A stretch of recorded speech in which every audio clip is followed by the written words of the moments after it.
The Code of Conduct Bureau is a vital institution with the primary objectives of enforcing asset declaration to prevent corruption and promote transparency, with key functions which involve receiving and verifying asset declarations, investigating misconduct complaints, prosecuting offenders, among others. By so doing, the CCB protects public interest, enhances public trust, and supports Nigeria's anti-corruption efforts, playing a critical role in promoting good governance and accountability. The new chairman of the Code of Conduct Bureau, CCB, in Nigeria faces a critical mandate to restore public trust and effectiveness in the Bureau. A key agenda item should be to intensify asset declaration enforcement, ensuring public officials comply with the requirement to declare their assets, enhancing collaboration with other anti-corruption agencies such as the Economic and Financial Crimes Commission, EFCC, and the Independent Corrupt Practices and Other Related Offences Commission, ICPC, is vital. This synergy will facilitate seamless investigation and prosecution of corruption cases, closing loopholes for offenders to exploit. Regular joint operations and information sharing will strengthen Nigeria's anti-corruption efforts. On today's program, we set agenda for the newly appointed chairman of Code of Conduct Bureau, CCB. Thanks for joining us. This is Nigeria Today, and I am Ikaria Clinton.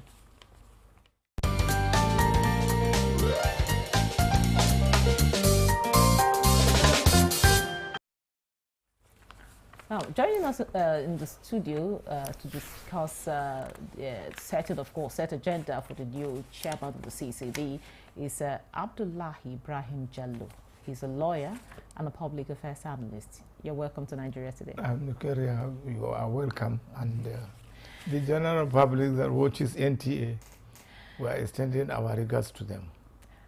And joining us via Zoom is Reverend David Owolo. He's Executive Director, African Network for Environment and Economic Justice, ANEJ. You're welcome to Nigeria Today.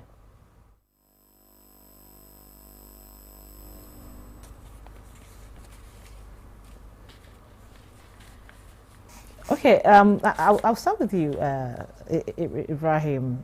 You know, the new chairman is there.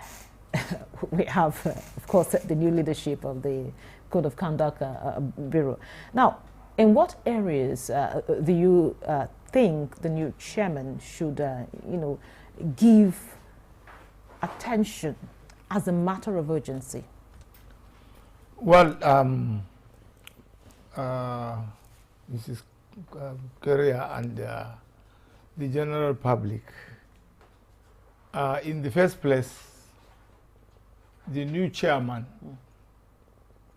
Barrister Menasara Kogo, is a whole house name? No, it's not a Menasara Kogo. We have another person for that. I think Menasara Kogo should be the Code of Conduct Tribunal. Okay. Let's put things correct. You see, one of the challenges I have mentioned of it the other time when I was here is the law that establishes the Code of Conduct. And the new chairman will certainly face a lot of challenges, particularly the law that establishes the Code of Conduct, vis-a-vis the sophistication of people in terms of circumventing the law for public interest. What I mean here is that, you know, Code of Conduct, Kyria, is known to you as a Nigerian. You sign your declaration of assets when you become a minister or otherwise. And unfortunately, you can only sign it again when you are about to leave, which means there is a vacuum. If the chairman assumes office, the expectations of Nigerians is for him to quickly go to the National Assembly that, yes, as it is now, I'm the chairman, and I came to you to look at the laws that establishes the code of conduct so that Nigerians will have a lot of confidence that a new chairman has come on board and he is all out to do the needful. Needful in the sense that if we need to have public confidence, especially in the code of conduct, if I assume office and then I spend about 6 months or 1 year or something thereabout, there is a need for the law to allow me to be reassessed to see what I have written before assuming the office.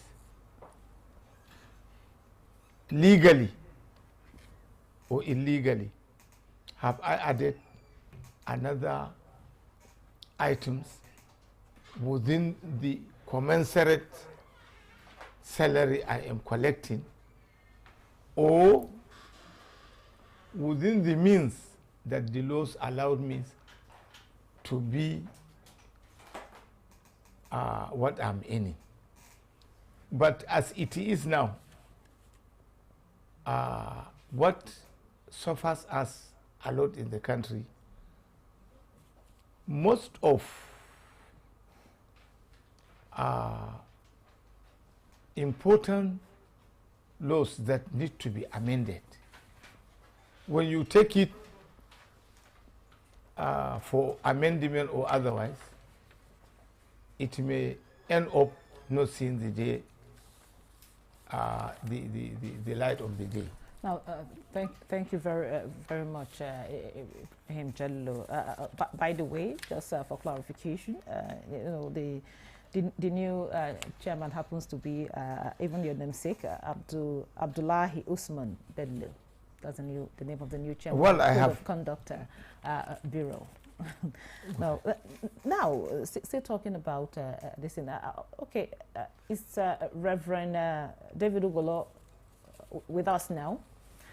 Okay, now, Reverend David, like we made mention in our introduction, the new chairman, of course, has a mandate to restore public trusts, you know, which is, of course, talking about the asset declaration and all of that. Now, what are your expectations from the new leadership? I know we had an old leadership, quite a lot of things happened in the past. Now, what are your expectations for this new leadership? Again, thank you, Yukiri. Thanks for the opportunity to intervene for these very important conversations around the new chairman that has been appointed in CCB. No doubt, the time of his appointment coincides with when Nigerians, the level of trust for government is very low. And so the expectation from the public is high. And so our expectation is that he will rise up to the challenge. I recall when the appointment was made by the president, in the press release, the press media people to the president made it very clear that they expect him to provide opportunity to drive home integrity and to strengthen the ethics of public civil service workers, civil servants in the country. So the expectation from Nigerians from this appointment are clear. The first one is to first help send a very strong message to public officials that it will not be business as usual. And secondly, is to also create the enabling environment for the public to build trust And I hope that the new chairman will find opportunity to engage stakeholders. When I mean stakeholders in the countries, citizens, civil society, private sectors, because these are the people that actually go compromise the public officials. And it will also be very good for CCB to be proactive, taking into consideration the fact that awareness raisings, creating opportunity for the public to be able to assess officials of the CCB is very fundamental for its success. So our expectations are very clear. The chairman should, again, define what he would like to be remembered for after his tenure. Because at the end of the day, he should know that he owes Nigeria the duty to at least give how he intends to turn around the public image of this government. Because, as I said earlier on, the level of trust for government is going down. And if you just see the recent report just released by the Governance Index report for Ibrahim Index, you see that Nigeria have gone down 3 points below where we were before. And this is not very good for the country. And the credibility of the institutions that will have helped to drive governance reform, they are not working to expectation. And that's the reason why you see that Nigerian appearing in the governance index is not going very well. Take, for example, the anti-corruption index, the Transparency International index is not working. The anti-money laundering, Nigeria is already being put on the green list, and that is also not very good. So put all this together, it is good that CCB should know that they have enormous responsibility to help turn around the image of this government and the image of this country. And so that will also help, again, reposition the government agenda. Because once this image problem is not addressed, it will be difficult for foreign investors to come into the country. And once foreign investors don't come into the country, you will not have new skills, you will not have new knowledge that will help drive the economic growth, that will help bring down poverty. And so the responsibility that rests with the chairman is huge. And you know, everything boils down to the leadership. He has to set the tone. You know, the politically exposed persons in the countries are very influential. And I also want to say that it is not just the responsibility of the chairman alone. All stakeholders should work together. And when I mean all stakeholders, the president of the country will ultimately provide the enabling environment for the chairman to operate very well. If the president sends the right signal, I can tell you that the chairman will deliver.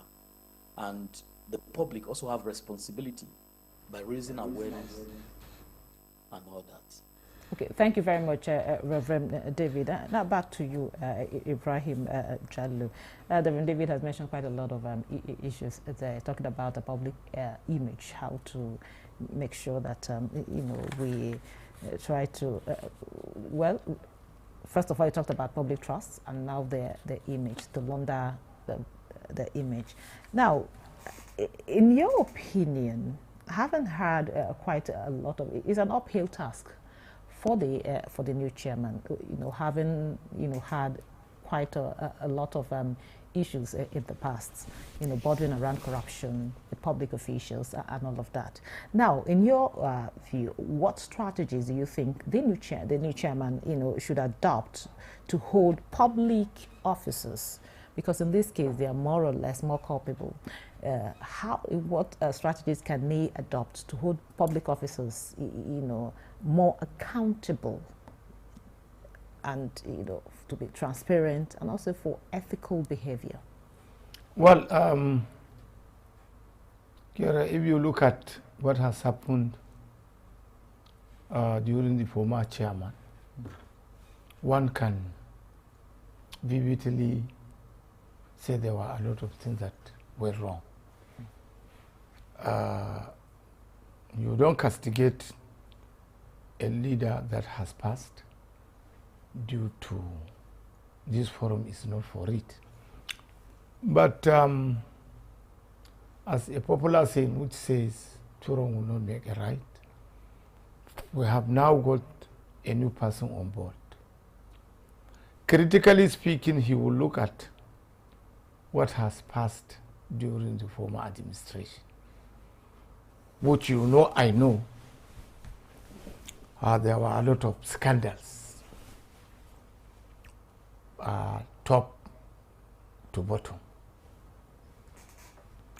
And this forum that you have invited us is not for mentioning names, but the records are there. So now, coming to your question, the first thing he will look at, what contribution, as rightly said by the Reverend, has he made to allow, if he leaves that place, we will say, okay, the former chairman, Abdullahi, whoever, has left. Here, what I mean is that this law of CCB is targeted to Nigerians, particularly the working class. What sort of process will he now bring into force? As I have said, the law that establishes the code of conduct, there are a lot of lacunas in it. Now, you as a staff of NTA, is there any time the code of conduct said that please account yourself as somebody who works in NTA? Because by your integrity, tomorrow you'll be a minister. These records of cleanliness need to come first. Yes, by my code of conduct as a staff of NTA, I'm here for the past 10 to 20 years. But my records are static. That yes, what I'm earning and what I am having is commensurate to my salary. You see, the Oyibos that we are saying we want to learn from them is the integrity, the system. Our system is faulty. We don't value the law.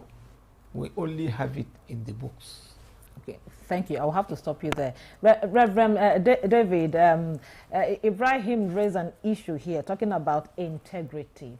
And of course, back in the past, we've seen quite a lot of, like what he mentioned, you see someone earning a particular salary, but you see the asset he has is quite, there's no way you can see actually there's no correlation, because your salary is a particular amount and you're building houses worth millions and billions. So how can this new chairman, ensure, work towards ensuring that there's, that public officials have integrity, and there is, or will I say, transparency and proper accountability.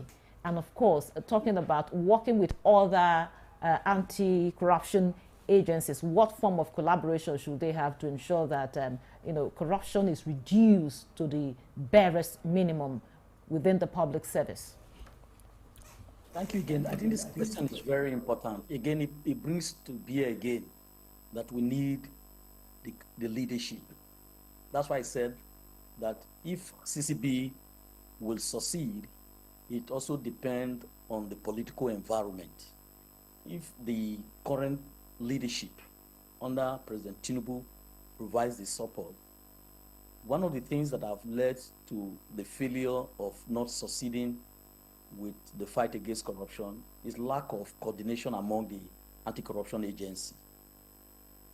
So the president can make it as part of his agenda to ensure that there is anti-corruption agency like EFCC, ICPC, the NFIU, which is also very fundamental.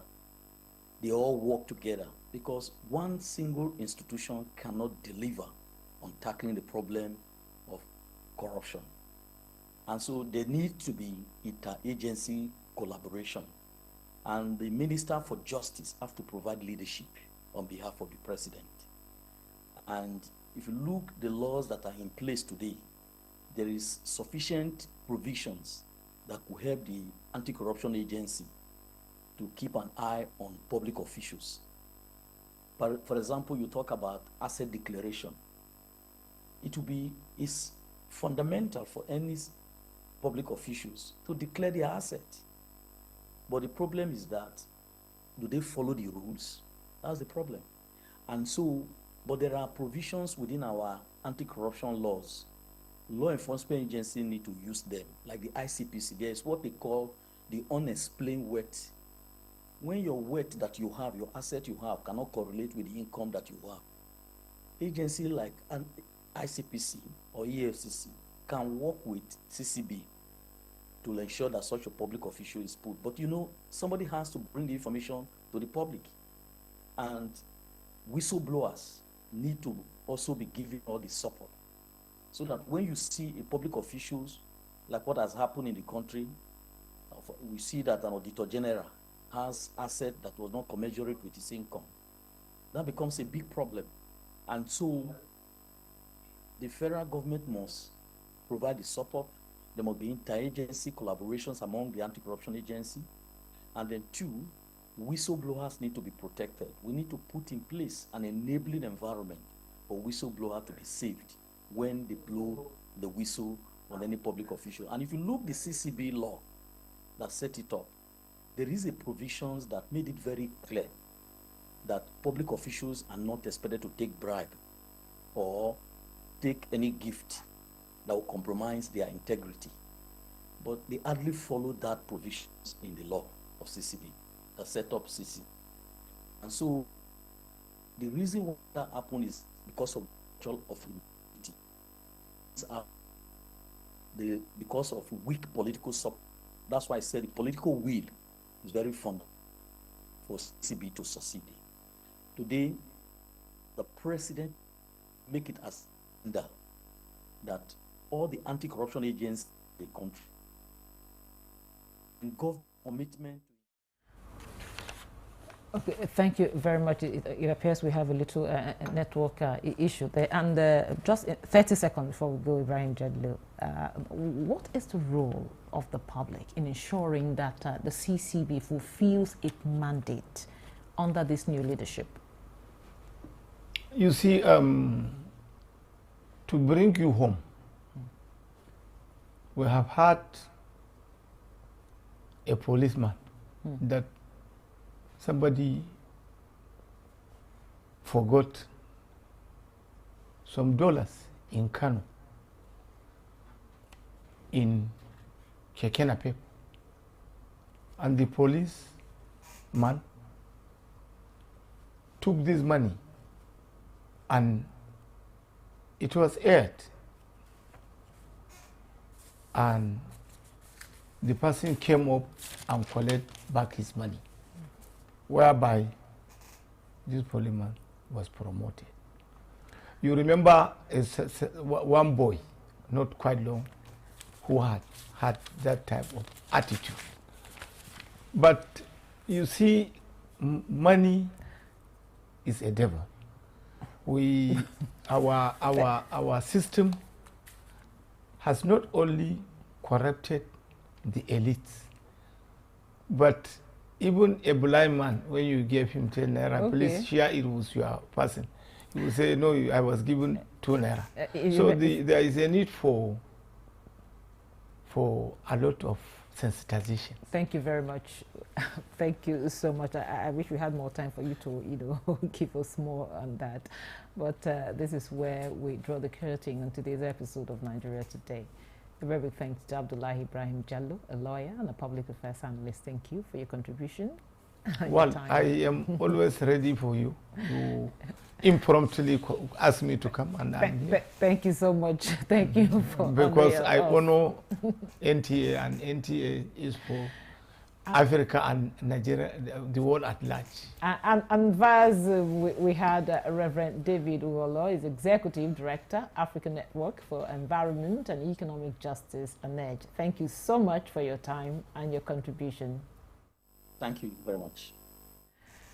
And thank you for being part of the program. Remember, Nigeria Today airs every weekday at 7:30 p.m. on NTA News24. You can also check out this episode and others on www.youtube.com/NTA News24 Hub. I'm Ikaria Clinton. Goodbye.